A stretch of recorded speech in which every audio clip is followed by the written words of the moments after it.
of some previous monuments and all, like Taj Mahal, pyramids of Giza and all. Then we started the principles, the four principles of Taylor, father of modern management. We finished with that. Okay.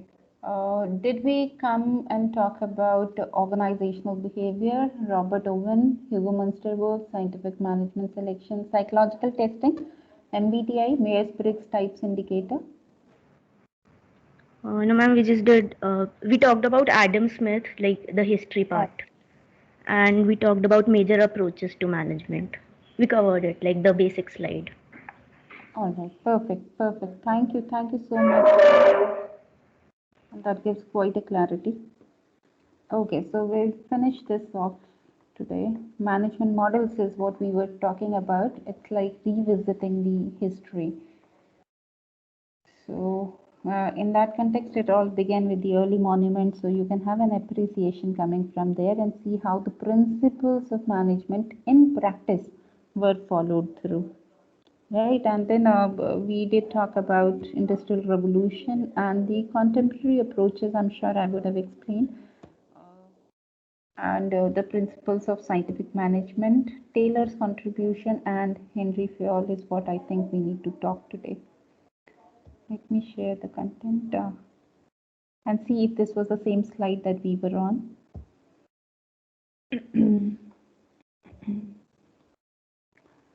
Are the slides visible to you?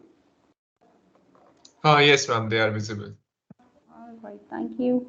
And especially the confidence with which you said, no, at times voice comes so meek. Yes, visible. And it's like, no, I had an entire dabba of boost. Good one. Yes. All right, is it the same slide or we need to move a little backward forward if somebody remembers? Ma'am, I guess it is the same slide. All right. Yeah. So in the preceding slide is what Paridhi reiterated.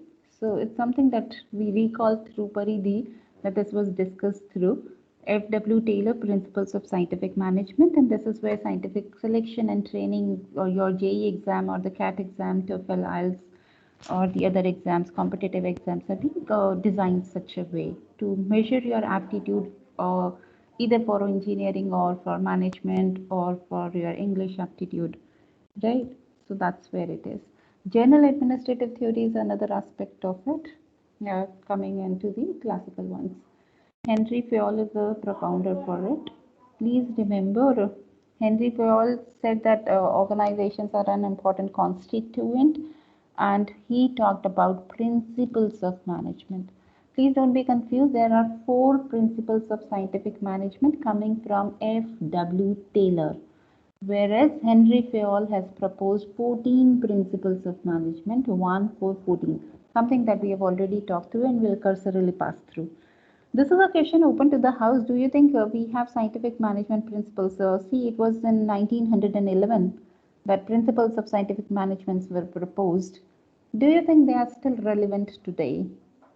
A quick answer, please, so that we move quickly on to the discussion. Do you think principles of scientific management ever since 1911 are very much relevant today? This is 2021. Please unmute yourself and go ahead. Whatever, no, again, no right and wrong answers, no strings attached, no perceptions and judgments being made. All right. Yes, ma'am, I guess they're still relevant. Apart from that, I'm sorry, Okay, ma'am. I'm sure there are brilliant people around, and I should have the pleasure and opportunity of listening to you. Anybody who has not talked even for once in the class, please unmute yourself and go ahead.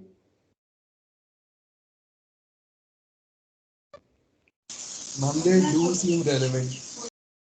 Okay, Karthik, thanks for answering. A little twist about it. What makes you think they are relevant? Just a line or two. Ma'am, judging by what's written on the slide, finding the one best way to get a job in, for instance, that's kind of what a lot of people do these days in research work as well. Okay. Scientifically selecting who has an aptitude for a particular kind of job. Right. All right. And the last call, anybody else more interested apart from Karthik?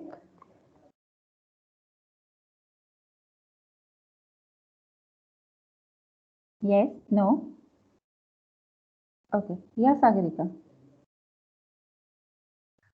Yes, ma'am. So, like as Karthik said, the specialization part is what are I think everything today, all the industry and every field is based on. So, like even if someone is not specializing in whatever task or like job they are doing, the overseeing, like the manager or like the leader of their group or whoever has to specialize. I mean, I don't think there's like any job possible without that specialization. And as specialization is a principle of scientific management, so I think it is still relevant today. Absolutely, absolutely. I especially like the clarity with with which both of you talked through, Sagarika and Karthik. Thanks a lot. Thumbs up. So that's where exactly. See, let you talk about job specialization or let you talk about who is supposed to do what kind of job. Right from a janitor to a CEO to a financial analyst to a chartered accountant to a company secretary. Irrespective, if you look around, people are very much scientifically trained, selected, and put onto job. Right, so that gives us, yes, even they might be proposed in 1911, but they are very much relevant today. Maybe we would have modified a lot of things, but in principle and spirit, that is very much followed. So that's very true, Karthik and Sagarika. So moving on to the same thing that we are saying that yes, time and motion studies are another thing that was studied at that point in time. Like people were recorded or observed very thoroughly for every step that they do. Like when you are driving a car, there is a hand, eye, leg movement coordination, right? So somewhere you are on clutch, somewhere you are on speed, somewhere you are on brakes. So somebody imagine somebody taking a note of it, right? How do you manage this coordination and that being documented in these studies? So exactly that is what is time and motion studies, because we are saying there is one best way to do the work, right? There has to be. And how do you arrive at it? Because you observed a large number of people doing the same task over a period of time, and finally you zeroed out that this is the final thing. And henceforth we have very much this in place when we have ergonomic workplace designs. The height of my workstation, the place where my keyboard has to be placed, or where my mouse has to be placed, or where my LAN cable has to be. Exactly the same way when you imagine people on assembly line workers, where the tools, because they need to move a lot of back and forth their tools. So that is where positioning of their tools is so designed so that it's convenient to keep moving back and forth on those tools. So that is why time and motion studies were important ones. Imagine you are trying to reach out a tool, right? Let it be anything for your mouse only, and it's way too far off, too high, too low, or too far. Again, it kills a lot of time, puts a lot of strains, and imagine that multiplied by 10 times in a day, isn't it? So that's where time and motion studies have largely impacted the way that we design our workspaces. Even for, you'll be surprised to understand, even the engineers give it a thought when they design your classes. How much should be the height of the blackboard? How much should be the height of the podium? These things are ergonomic designs. It's not that somebody just think of this as an ideal one. No, there is a science behind. Hiring the best qualified people, something that you very succinctly talked about, and designing the incentive systems, yes, very much. The moment you see something like a movie rocket saying salesman of the year, that's very much true. More evidently in case of the sales and the commission based jobs, that's even following, even for the affiliate marketing, what we have, one of the business models nowadays, pay per subscription or pay per click, right? Or the YouTube. People are so very popular and monetizing YouTube channels, because the moment it crosses thousands, it starts getting you money. So that's exactly where incentives does work in, right? So these are some of the things that we are using even today. Fayol's 14 principles is something that I'll not get into discussion, because this we have repeatedly discussed. If there is something on this slide, please look carefully and ask for a clarification. Else I'm moving on to next. I'll give you 2 minutes to read through. What are the words or the concept that doesn't seem familiar to you? Please go ahead and ask.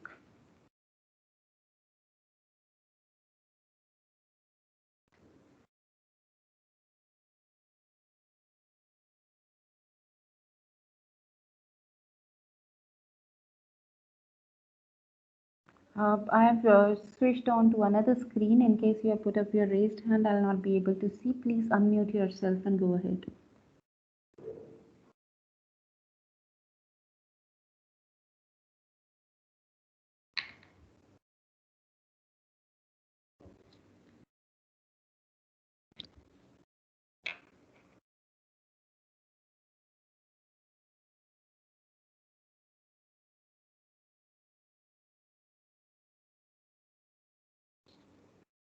Anyone apart from Gar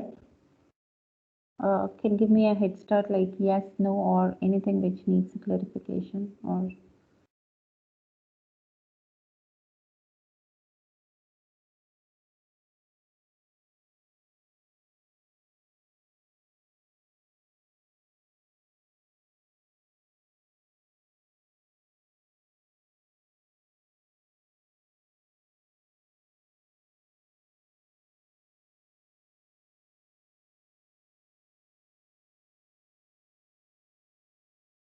People, it's taking longer than anticipated.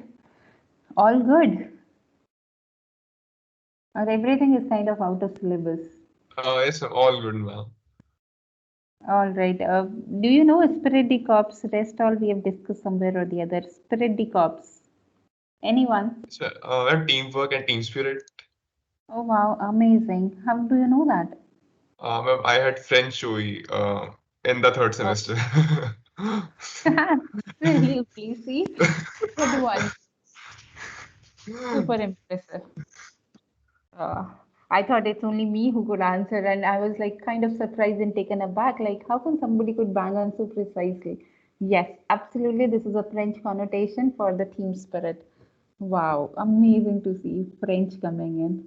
Right, so that's the only for the team cohesiveness or the team spirit, a French connotation. Rest all is something that we have discussed through.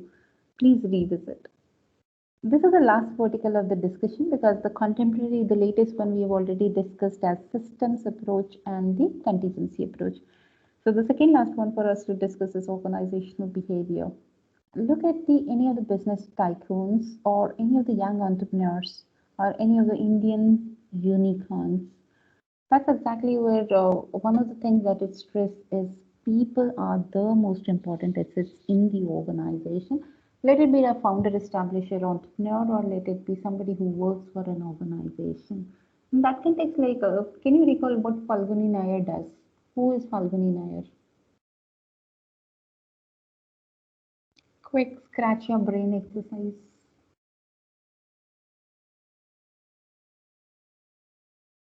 Who is Falguni Nair?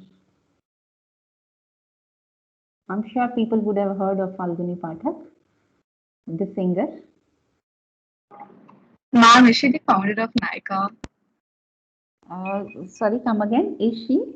The founder of Nykaa.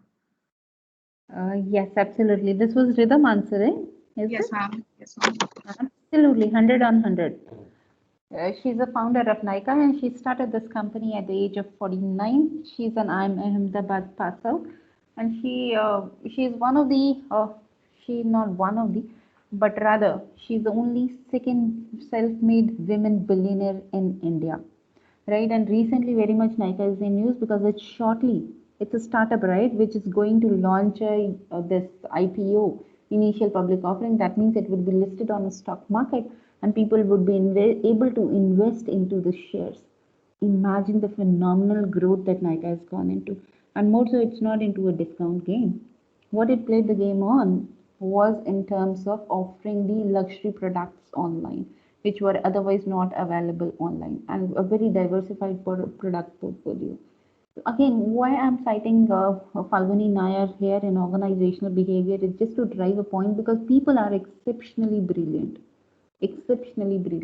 And that goes back to all the beautiful organizations that we have that we talk through as examples. Vice versa, for all the disastrous ones or those who had pulled down shutters and closed, again, goes back to people. Right, so that's where organizational behavior becomes important, and that's my core area of specialization as well, and very close to my heart topic, organizational behavior, which is study of people's behavior at the workplace. So that is where there is a specific study. When you pursue your master's in management, you would have this course organizational behavior. There are many propounders. This is a overly researched area.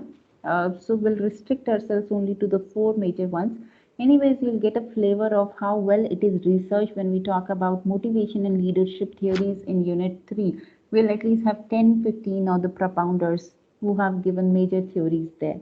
So not visiting too much of it, at least have a look at the four major propounders: Robert Owen, Hugo Munsterberg, Mary Parker Pullett, and Chester Bernard.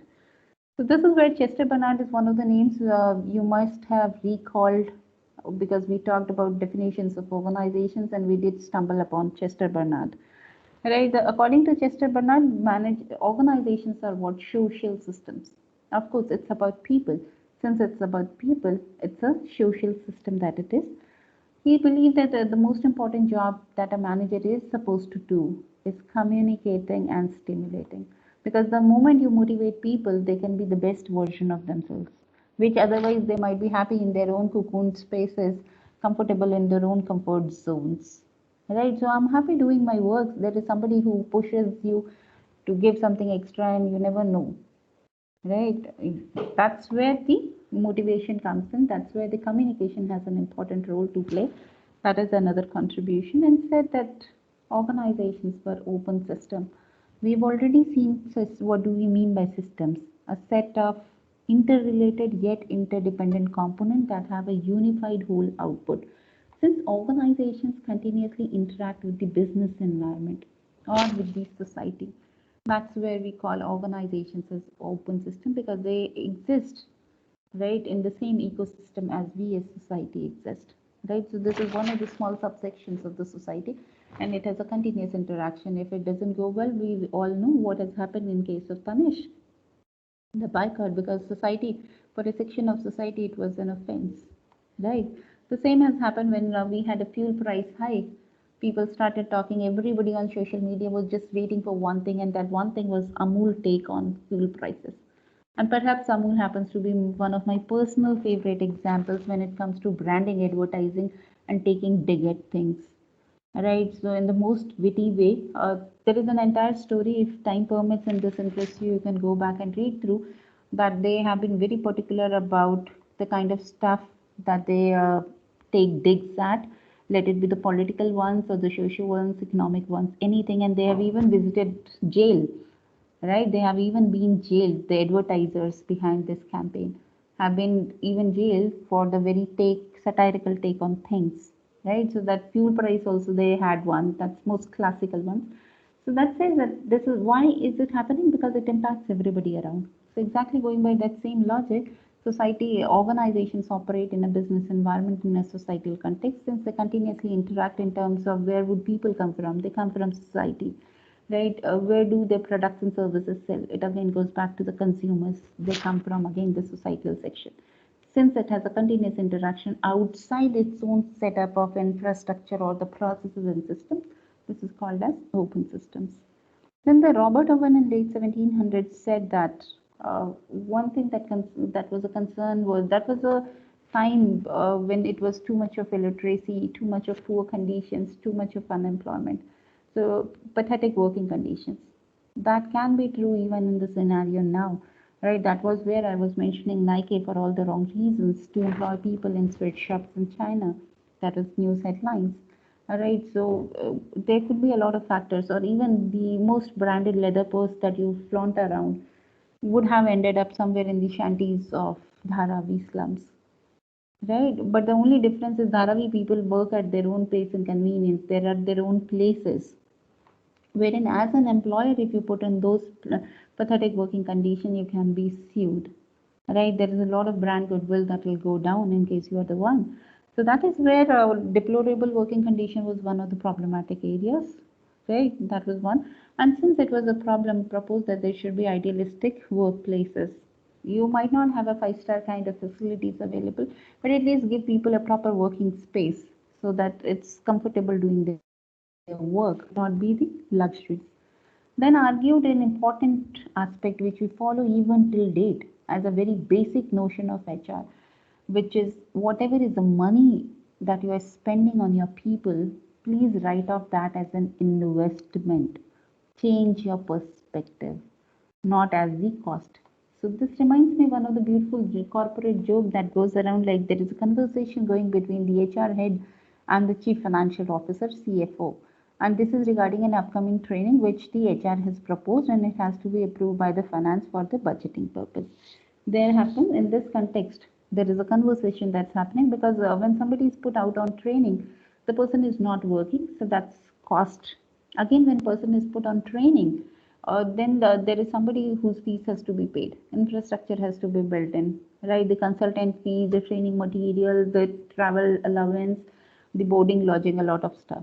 Again, a very costly one. So it's usually, and HR trainings are usually very costly, right? So this is a discussion between the HR head and the CFO, and the CFO says, what if we train and they leave? Well, that's a huge loss to an organization, isn't it? You have spent so much of money on training somebody and they just left like that. This was one of the things that was happening with Air India at one point in time. They had a massive training programs institutionalized for their pilots. The pilots were one of the very finest in the industry. Once they are put into this training, they'll go and join a competitor for a very hefty pay raise. In HR terms, we call this as poaching and this is unfair practice. But people do it at varying hues, right? So this was happening. Thereafter, Air India started institutionalizing a bond or a contract.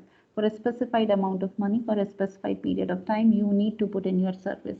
You're not allowed to leave back because they put in a lot of cost in time, energy, and efforts in training you to be the very best in the industry. And the moment you come back, you resign and go and join somewhere and get a handsome pay raise. Right, so that was the problem. So this is where the finance manager says that what if we train and they leave? Pat comes a reply from the HR that says, what if we don't train and they stay? Rest all is history, and you can make out very wisely that in case your teachers are not updated how to use IT tool, in case your teachers are not updated what is happening around, I don't think they'll be making any relevant contribution because books, for one reason, you can read it for yourself. There is way too much of information out on Google and everywhere on MOOCs. Secondly, it's not contemporary because books are the same editions repeated once, right? But examples are what add to a dash of contemporary nature, that this is how it is still relevant today, right? So they'll miss out on there. So that's one thing, the people need to be trained and updated and skilled, whatever is happening around. So that was our most important contribution coming from Robert Owen. Then there was a Hugo Munsterberg in the early 1900s said that who is a pioneer for industrial psychology, which is scientific study of work. Why industrial psychology? Because it was an industrial setup at that point of time. We can simply say social psychology as well. Precisely the idea underlying is the study of people at work. And this is where psychological testing was introduced. And this is where I would urge I wonder if any one of you have undergone any kind of psychological testing so far. Anybody? Have you? Out of your own interest, or somebody advised you, or you attempted something, or you know somebody who has done it?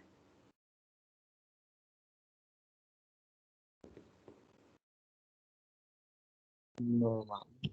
No, ma'am, not as such. All right. Okay, this is where I would advise in such a case, at least do one which I did for myself when I was towards the close of my first year of MBA 2006.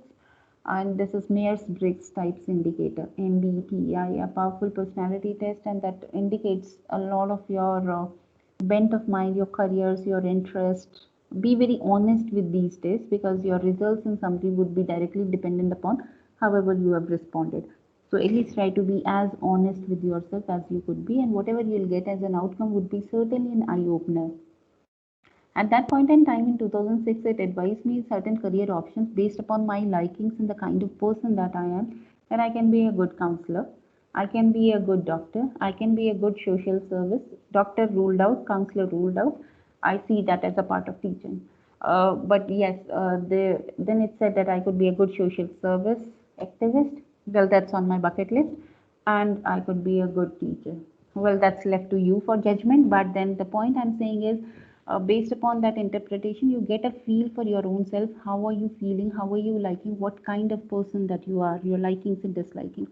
And that again goes back to the Hugo Munsterberg. When you are put up through your interviews for your job placements, you'll have multiple technical rounds and then comes the HR round. This is simply to take a note of psychographic personality assessment of you as an individual. What is your attitude? What is your bent of mind? What kind of person you are? And that's where even if your technical manager approves your appointment, unless the HR manager signs your appointment letter, you'll not be hired. Right? So that again goes back to the Hugo Munster work, that the psychological testing, because the moment I ask you a plain question, what are your strengths, what are your weaknesses or something, it's people like me as soft skills trainer who have told you very well, fake it until you make it. But when it comes to psychological testing, you'll not be able to fake, because it has a battery of say 100 questions. So how many times would you remember what you did for the last time? And it's a short span of time that you have to answer, so you don't have any time to manipulate your responses as well. In case there is a contradiction in two of the questions that asked same question, you would end up showing the somebody as an interpreter that you try to manipulate your answers, right? So that is where the catch is. Try to be very honest with your own self. So that is psychological testing. Hugo Munsterberg, we use it even today. For example, in defense forces, there is a thematic appreciation test. If you have elder siblings and cousins, you would have talked through. Assessment center is one thing that we have copied in recruitment and selection in HR from defense forces. They have a very detailed psychographic analysis. To an extent, in a word, if I would use Hindi, कुंडली लिख देते हैं वो exactly. Precisely आपका attitude, आपका behavior, आपकी habits, everything, and how it would impact workplace. So that again goes back to Hugo Munsterberg. And the last one is Amari Packet Pullet, who said that the organization can be looked from perspective of people also, either as an individual, right? For example, Garv as an individual, or Sagarika as an individual, or somebody else, or as a group, like for example, section A, B, C, D. So from the group perspective, and that's where exactly OB as a behavior, as a study is divided into. Pick up any book. Stephen Robbins is a personal favorite of mine. So pick out that book and see through. Here you will always have part 1 and part 2. Part 1 is individual foundations, which we'll talk in unit 3, leadership and motivation. Part 2 is always a group behavior, conflict, power, negotiation, team behaviors. How does it happen when you are a part of group? So that was one of the contribution that we see through even relevant today. People need to be propose that it has to be more people oriented. You might have principles, right? You might have science behind everything, but still, more importantly, you are dealing with people. So even if I tell you a rule that okay, no latecomers allowed, but still, as an individual, I need to see through who are the people who are playing with the system intentionally, and who are the people who genuinely were late, right? So one rule for all still creates a problem. So that's where have an exception management by exception, or more people oriented approach in managing when it comes to management. And then organizations are what? Groups of people. Again, a Mary Parker Fuller's contribution saying that yes, organizations are indeed groups of people. And that's where we have a classical seminal definition of organization based upon. These were the most important propounders. There are few many. We'll see a couple of them again subsequently in leadership and motivation. Hawthorne studies is an important, because if you talk about OB and you don't touch upon Hawthorne, this seems incomplete, right? This is like pizza without cheese. So that's where Hawthorne is the most famous social experiment that has ever happened in the organizational behavior studies. It has happened, it was a brainchild of a Harvard University professor, Elton Mayo. It was conducted over a period of 1924 to 32. Right, so for quite 80 years that this was conducted through. And Hawthorne is the name of a place where it was conducted. Western Electric is the name of a plant where people were working on an electric unit. They were put through the testing. What they did was the two important experiments, famously known as illumination experiment. They wanted to see if dimming of the light or brightening of the light has an impact on how much units one produces. Second was the relay assembly test, where it was said that giving the intermittent breaks to people, right, like your 10 minutes break between every class, or your lunch break. Lunch is, I understand, is important, but other breaks, for example, right? So that is what was one thing, in offering meals coupled with breaks. So would it have an impact on productivity? However, surprisingly, the findings are what you see on the slide. That adverse conditions also had a productivity boost, which was something that they were not expecting. They would expect that lighting, a proper lighting should be most optimum for people to work upon rather than the dimming one and the most bright one. Right, so this was something as a surprise that came through, that people were too good when it was in adverse working condition. And secondly, the incentives did not motivate people. More of the breaks created more of the fatigue and more of the workflow breaks, because something is going in a continuum. The moment you have a break, few minutes early and few minutes late to that break, it interrupts your workflow and it takes time to bring you back to that momentum, right? And the incentives did not motivate people. So these were the two important characteristic findings from Hawthorne experiment, and henceforth the research concluded that when you are working in groups, the most important thing is the group norms and the group behavior. It doesn't matter what the working conditions are, it doesn't matter what the incentive platforms are, right? And henceforth the organizations are constituted as social grouping of peoples. Right, so that is where it was. For example, look at it from this perspective. For example, your friend will have a particular liking for a particular kind of movie, right? You happen to accompany him or her for a movie show, and that's where you realize that okay, this is out of my interest, but still you have good time, right? So that's exactly because what is more important is the company that you had.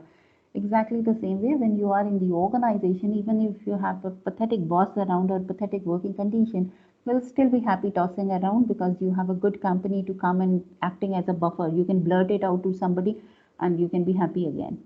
So that is where Hawthorne experiments were concluded, saying, and this is where a very famous English adage says, your attitude defines your altitude.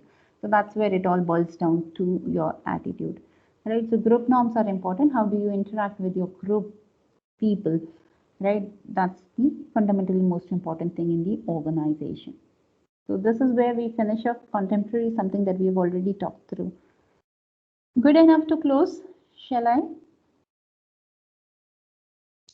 Yes, ma'am. Okay, thank you. I've started recalling even the voices, right? I can see whether it's Garp or at least new learnings. Welcome to the world of online. Okay. We'll be talking about forms of ownership and organization structure. Are the slides visible to you? Yes, ma'am, they are visible. All right, thank you. This is another topic of discussion that we'll see through. Let's see, I thought of finishing at least halfway, but let's see how well we could do it without overwhelming you. Forms of ownership and organization structures. This should ideally have been a part where when we talked about organization structures or principles of organizing, or should have been a part of unit 4 when we talk about entrepreneurship. But as I said, yours is one curated course which is specifically designed, so we keep moving and jumping from one topic here to one topic there. Henceforth, I talk about this. However, I'll cursorily touch upon and at least mention for sake when we talk about entrepreneurship. So the idea basically here is when you are trying to set up your own company as an entrepreneur, the kind of business formats that you can involve into. There are multiple formats in terms of kind of company that you would register yourself for. There are many, but we'll restrict ourselves to the four major ones. This is where it talks about sole proprietorship, partnership, corporation, and franchisee, which is the latest one happening because we see as a very common platform. The moment we see mushrooming of Pizza Hut, Domino's, Subway, CCD, Starbucks, this is all a franchisee mode. Henceforth, a popular choice of kind of a business that you would want to register yourself with. So these are the three ones I'm saying, not again this is only a popular classical seminal ones in types of organization structures, not the only one. Like you have further limited public limited company, you have further like Hindu undivided family. So we are just not getting into those much of details, right? Idea is to sensitize you to some of the common formats available. So let's look one by one. So sole proprietorship, partnership, corporation, and franchise is what we'll talk through. You may have an application-based question out here. I might pick up a characteristic of any of these types of business, and I might ask you to identify the concept, give you 4 5 lines of description, about a journal situation where one hint would be given in either of these types. And you would be asked to identify, first of all, the concept, whether it's sole proprietorship, partnership, or corporation, or franchisee, and then discuss about pros and cons of it. So be careful identifying. If you identify a wrong concept, it's a wrong question attempted. Right? For example, in case partnership is like where two or more people share assets, liabilities, and profits. So somewhere I would mention that, say, Garv, who is your best friend in your class? Don't say everybody's a good friend. That's like a CR type answer. Yes, sir. I hang out with many people like Rajdev, Kshitij, Okay, Kshitij, every. all right. Yes, ma'am. Okay, so people please pardon him because it's me who put him in a tight spot situation, asking that give me concrete names. He might be friends with lot many. No offenses to anybody that he couldn't mention. All right, we never know because we are living out of a generation who is so very, what would say, at times intolerant to certain things. So it was important to make a disclaimer out here. So I might say that, okay, Garv and say Kshitij are planning to set up a company, and they plan to share their assets and liabilities. Right, and henceforth, I would say this was a business idea. This is something food waste was interesting for them, and they thought of starting a venture into it. But that one line where they are planning to share assets and liability should give you an indication that we are talking about the type of ownership as partnership. And henceforth, talk about partnership, types of partnership, and henceforth their pros and cons. Right, this is how you can expect. And since I take a 3 credit course on entrepreneurship, I can have hundreds of application based descriptive questions also made out of it. So be prepared for that kind of grill. So listen carefully. This is sole proprietorship. Sole, as the name itself says, only. You are the only one. Right? So a business operated by a single person. Right? This is something which is easiest one and the most popular one, the least regulated one. So you might have a question, the least regulated of the business form ownership is sole proprietorship, partnership, corporation, franchisee, or I might toss few others as options to confuse you. It's sole proprietorship. This is the least regulated ones. That's how we see all that it requires me a commitment of time and a business idea, and I can put up a showroom. All that I require is a minimum registration and licensing. Thereby, I'll get a TIN number, which is taxation identification numbers for computing taxes. That's it. So sole proprietorship, that's how we see every time that you move from highway king to university, there are small outlets out there. Most of them would end up being sole proprietor ownerships. Second is a partnership.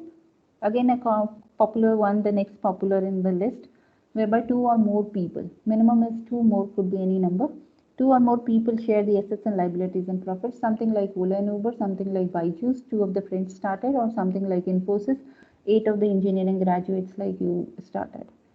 So that is where sharing of assets, liability, and profits. So that's partnership. Corporation is a legally registered entity and which is separate from its owner. When you talk about masters in management, you'll have one of the papers of business laws where this is an important case that would be discussed, which is Solomon versus Solomon case, in which it was a characteristic decision that the court gave that owners are very much different from their business if they have registered as a corporation.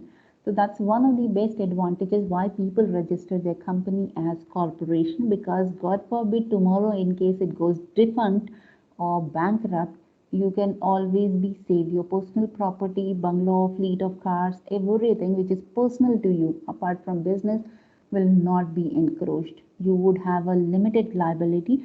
That means you are supposed to pay back the debtors of the company, right, or the debt of the company only to the extent that you invested the money in.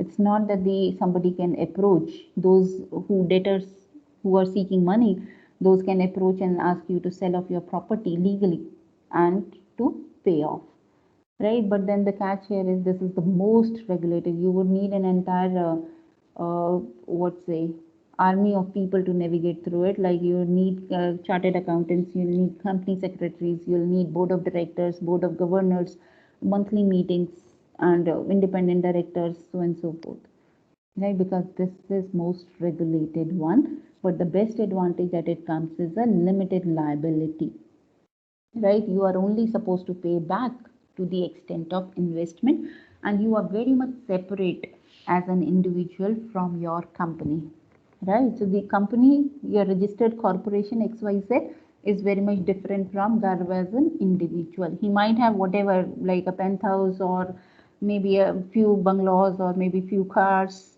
but that's his personal property. Nothing to do with the business in case the business goes defunct. So that is corporation. Franchisee is something whereby a registered trademark or a specialized company or a brand which is already being established, you are being given a legal right to use those products and services as per the contract and the terms of conditions between you and the franchisor and the franchisee, double E, right? So that's a legal agreement that gives you right to sell off that product, which is otherwise protected by the copyright. These are some of the advantages and disadvantages. Why we are talking about advantage and disadvantages and what the concept is, so that when you arrive at decision for yourself as an entrepreneur, you have a better informed choice that these are some of the advantages and disadvantages. Of course, you can go back and dig further if that interests you, right? But still cursorily to give you an idea so that you arrive at a better decision. So sole proprietorship is where I think I need to end with. The advantage, this is very easy and inexpensive to create because there are not too many legal formalities that you have to pay a fee for or hire somebody for. Since it's a one-man show, it's all the decisions that you make and activities you own. Since again, it's only one, so all the profit is yours. This is least regulated one. This is a better advantage. And the business pays no taxes, another important advantage, because you file it in your individual capacity. For example, me as a salaried employee, I pay in my individual capacity an income tax. Right? So the same capacity you do it for sole proprietorship, even if it is a business. Disadvantage is unlimited liability. Right? So in case of your business goes defunct, whatever showroom it be, whatever shop it be, whatever it was, in case it goes defunct and you are not able to pay debtors because you don't have assets anymore, you need to sell off your personal property. This is legally binding, not out of the choice that you would sell and would not sell, but by very virtue of the business that you need to sell off your personal property to repay the debtors. So that's unlimited liability, the most important disadvantage. Difficult to raise a capital because you are an individual, you started today, tomorrow you'll close. Right? So again, it's difficult to establish that kind of trust. If you have your own money, it's okay. If you have it to your friend, that's an understanding between you and your friend. Your friend might not ask for money, but for anybody else, venture capitalist and somebody out in open market, again, you'll have challenges there. Limited by abilities and skills because you can only do it the best that you know. And this is again one of the characteristics of sole proprietorship. By very virtue of the business, this is so designed that the death of the owner automatically dissolves the business. It cannot have an ensured continuity. However, there are exceptions to it. You need to have a will, you need to have a disclaimer, you need to put in a terms of condition. But unless otherwise mentioned, this is characteristic of sole proprietorship. This is where we end. We'll continue our discussion in the next class. Any observations, questions, thoughts that you have for me? Or it's as usual, no? Customary, so can we